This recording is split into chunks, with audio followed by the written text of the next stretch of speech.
Bom dia, muito bom dia. Está no ar o Jornal do Boris. O Jornal do Boris é um sobrevoo pelos principais acontecimentos do Brasil e do mundo a partir das primeiras páginas dos jornais.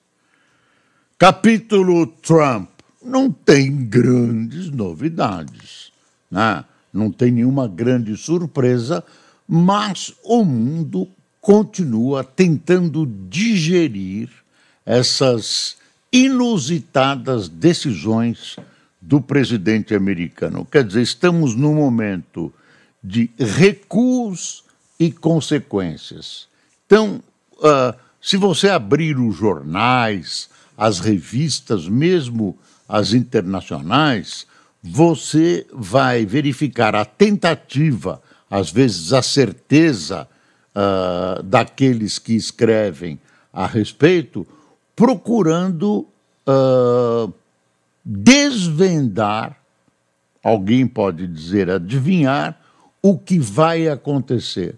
Porque as curvas e meandros provocados por essas decisões do presidente ainda não estão totalmente claras, inclusive em relação ao Brasil.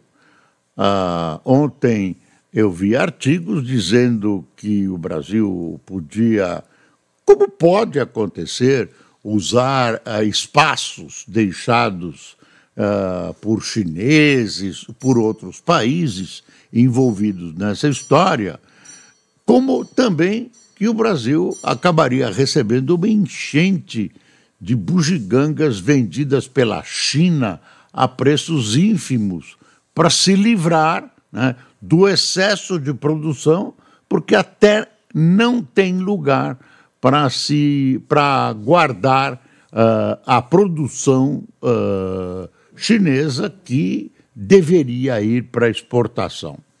Mas, por enquanto, não há nenhuma grande novidade de choque.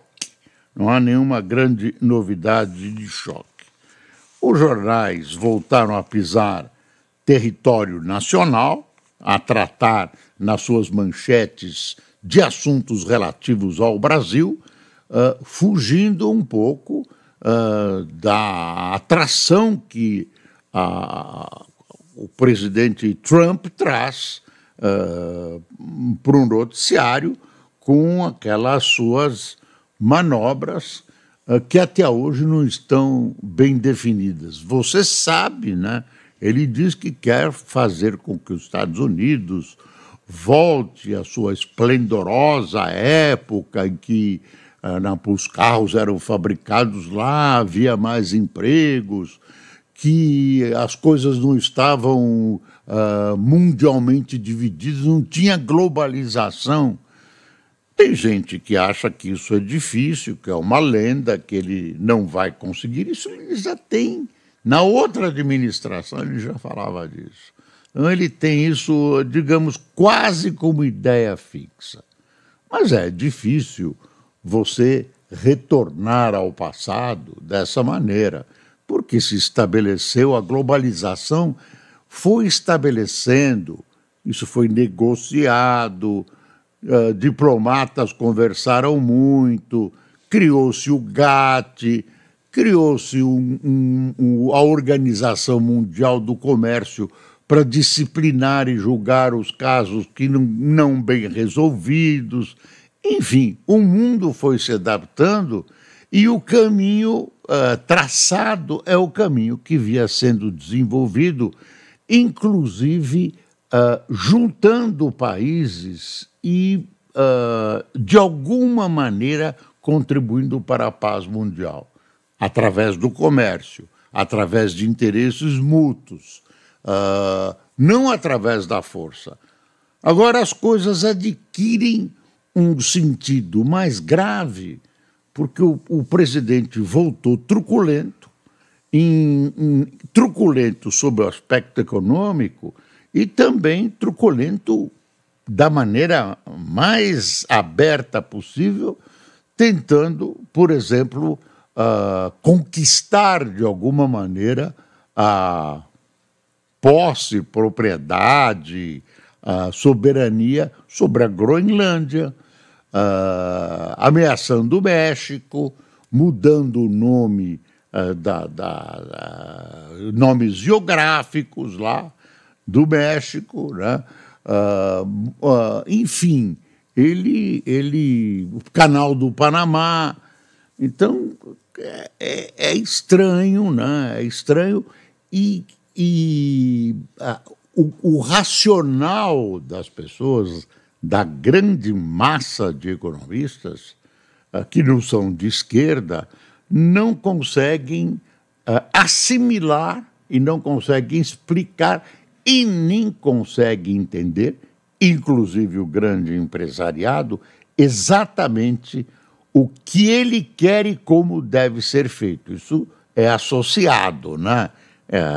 Eu quero isso, mas como?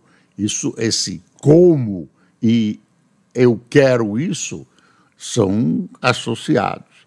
Enfim, o temor é que isso acabe conduzindo para um debate, não, para um embate que leve a uma questão bélica, né? Uma guerra, porque de repente a China se sente sufocada,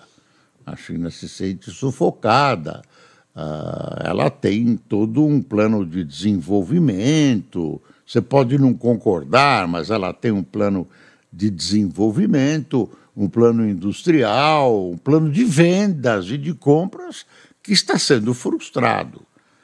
Parece que esses recuos dele dão a impressão de que ele, pelo menos em alguns setores, está se conscientizando que as coisas não são assim como ele sonhou. Agora, não dá para você bater o martelo e dizer é assim.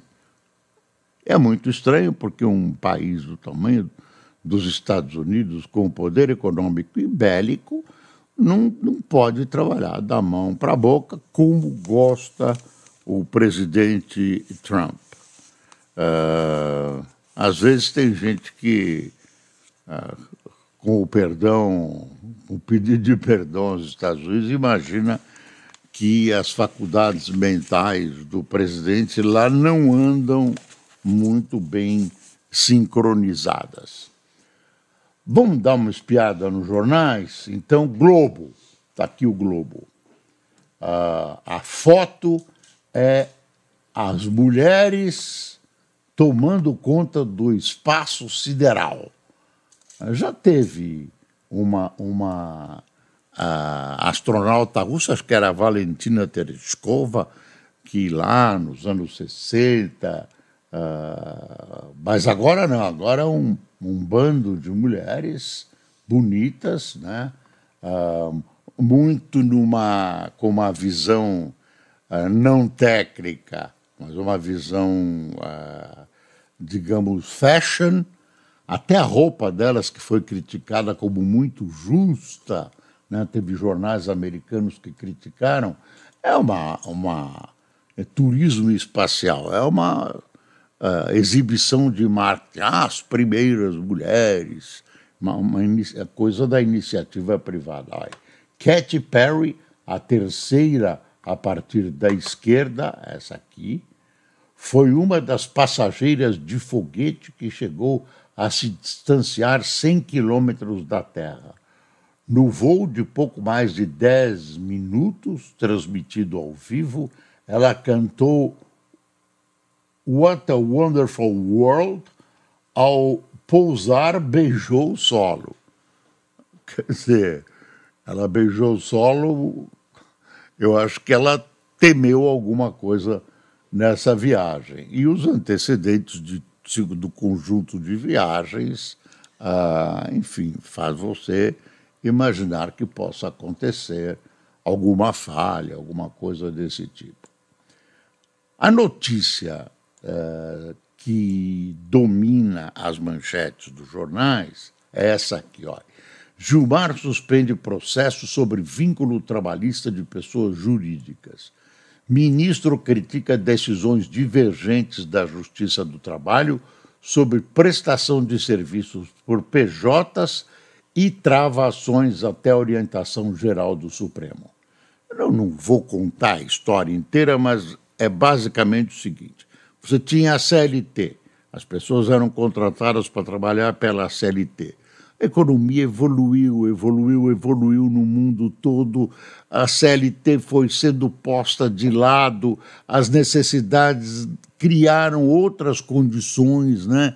O palco onde se desenvolveu o trabalhismo brasileiro mudou e se alterou e as pessoas viram uma brecha e começaram a contratar por PJ. Então, por exemplo, eu ia trabalhar na sua empresa, eu criava uma firma e pagava todos os impostos, a firma Boris Casoy Limitada, e a gente se relacionava contornando os custos trabalhistas muito pesados, fugindo da legislação trabalhista também pesada, enfim, fugindo dos grilhões da legislação trabalhista cada vez mais apertada. E aí agíamos eu como firma e você como firma. Aí começaram as reclamações, algumas pessoas foram demitidas porque não era um relacionamento real entre firmas, era um relacionamento igual à CLT, né, contratação trabalhista, e entrou em ação a Justiça Trabalhista, os fiscais começaram a multar as empresas, né? Alguns políticos se vingaram, fazendo com que empresas inteiras, até de comunicação, fossem alvo e seus funcionários da fiscalização. Isso foi para a Justiça e os juízes começaram, de acordo com o seu entendimento pessoal, porque a legislação é obscura, acabou sendo obscura, a legislação e alguns princípios e a evolução, etc., etc., e ficou um mar de confusão. Alguns juízes dizendo que era válido, outros juízes dizendo que não era válido, mandando indenizar as pessoas que entravam com ações como se elas tivessem trabalhado 9, 10 anos e com todos os seus direitos, férias e tudo, e outros dizeram não, ele concordou, era uma situação criada pelas duas partes. Enfim, vem o ministro Gilmar Mendes, né, muito, eu não vou usar a palavra pressionado, mas muito sugestionado pelas empresas e pelas áreas trabalhistas que estão sofrendo essa confusão. Vem o ministro Gilmar Mendes, suspende esses processos todos. Olha, para aí. E agora vamos discutir e vamos chegar a uma conclusão. Deu para entender? Gilmar suspende processo sobre vínculo trabalhista de pessoas jurídicas. Ministro critica decisões divergentes da Justiça do Trabalho sobre prestação de serviços por PJs e trava ações até orientação geral do Supremo. Uma coisa boa, devia ter acontecido antes. Olha aí, o Estadão. Gilmar Mendes suspende todos os processos sobre pejotização. Ele não acabou com a pejotização, não criou nada. Ele só brecou, parou os processos. Para aí, né? Não vai ter mais prejuízo, não vai ter mais decisão, até o STF decidiu. Quando vai decidir é outro assunto. Também a Folha deu aqui no alto, Gilmar Mendes suspende todas as ações sobre pejotização da Justiça. E todo mundo dando a foto dessas, da ascensão feminina ao espaço sideral. Tá aqui uma coisa assim, a mulher chega ao espaço sideral. Operação de marketing. Operação de marketing. Gozado que tem poucas mulheres mesmo.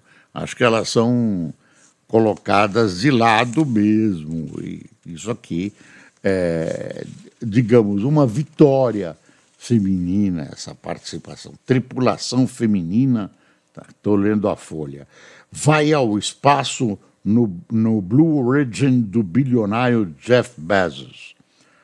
A cantora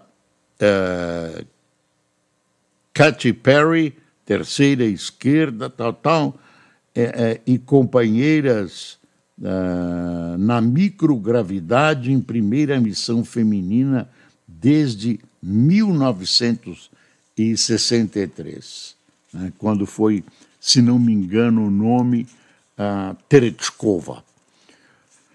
Bom, a Rússia continuou bombardeando as mesmas cidades, né, insistindo em bombardear as mesmas cidades em áreas civis na Ucrânia.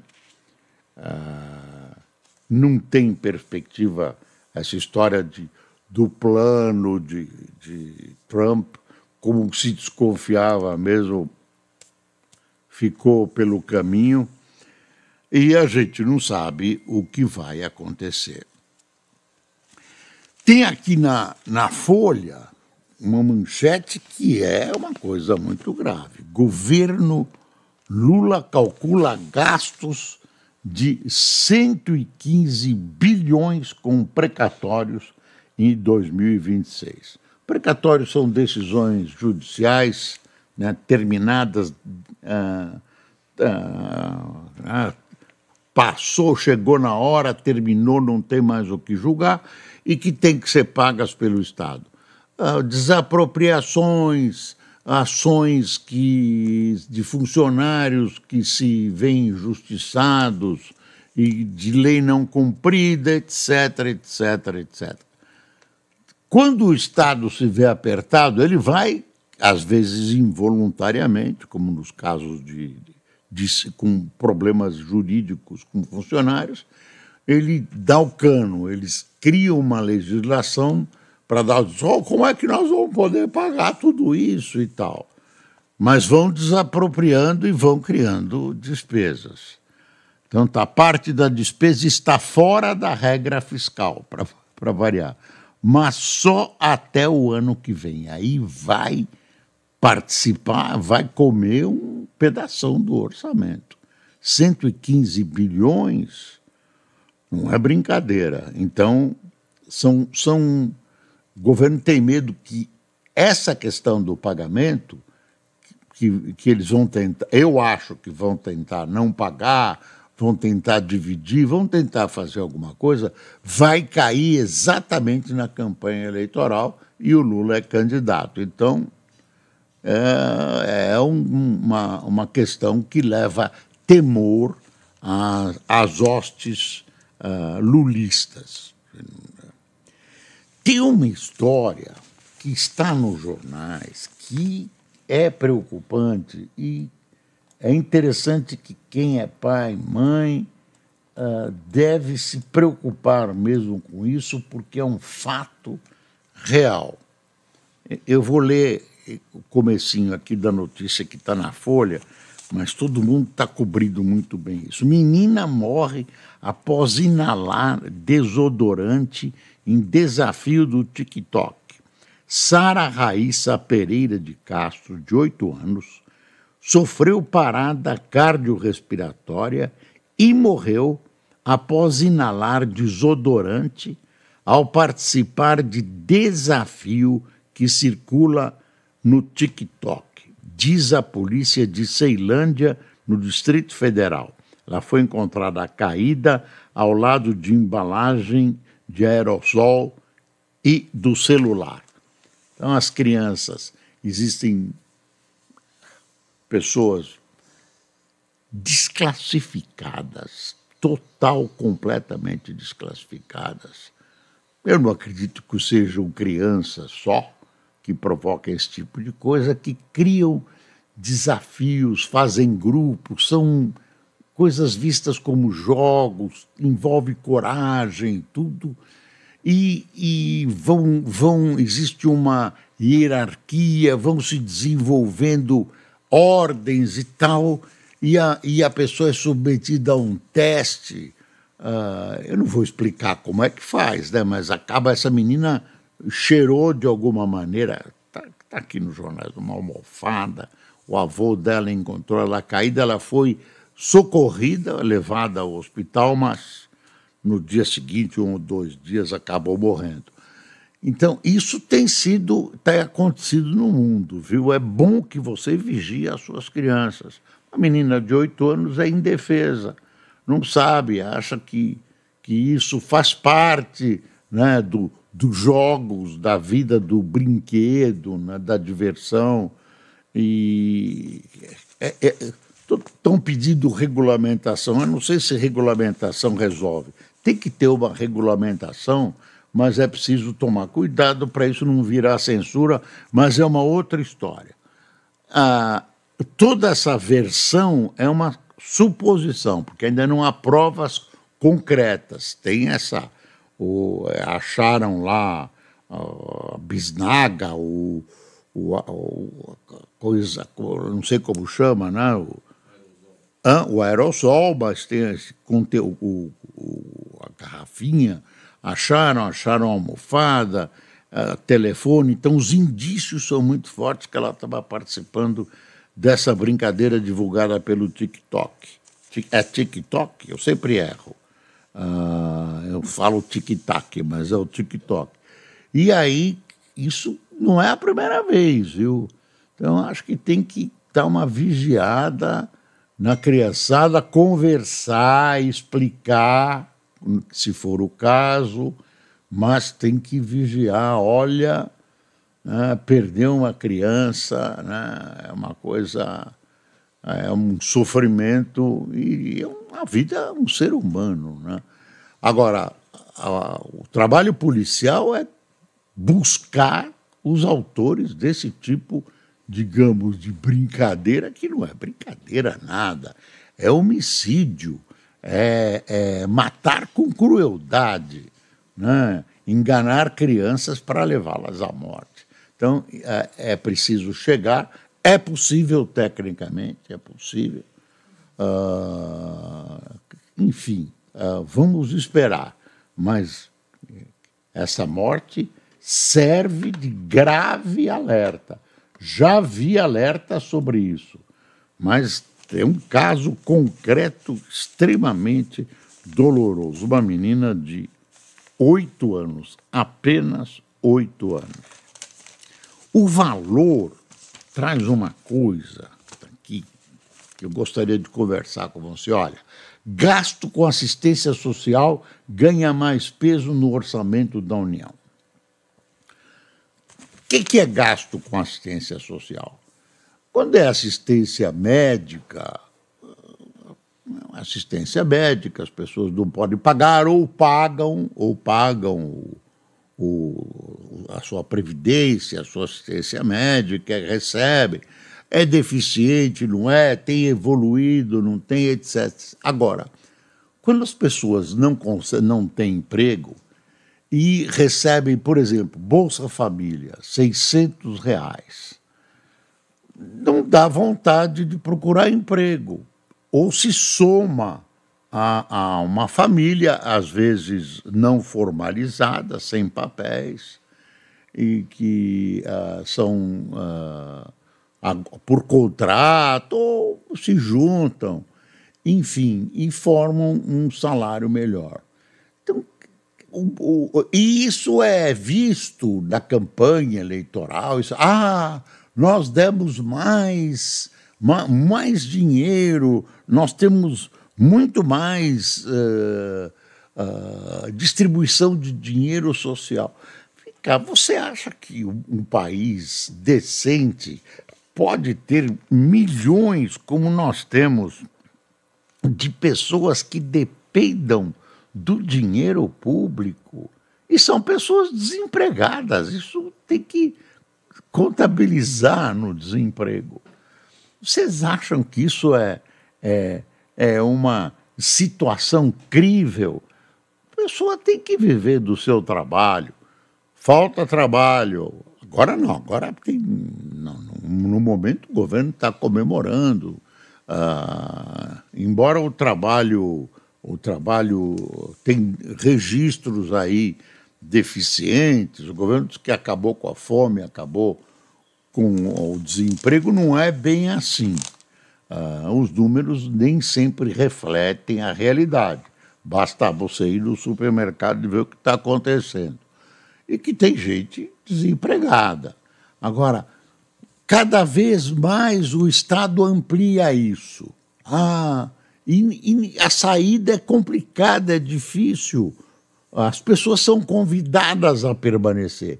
Você acha que isso é um Estado, um Brasil que nós queremos? Um Brasil que distribui dinheiro, que distribui esmola? Você acha?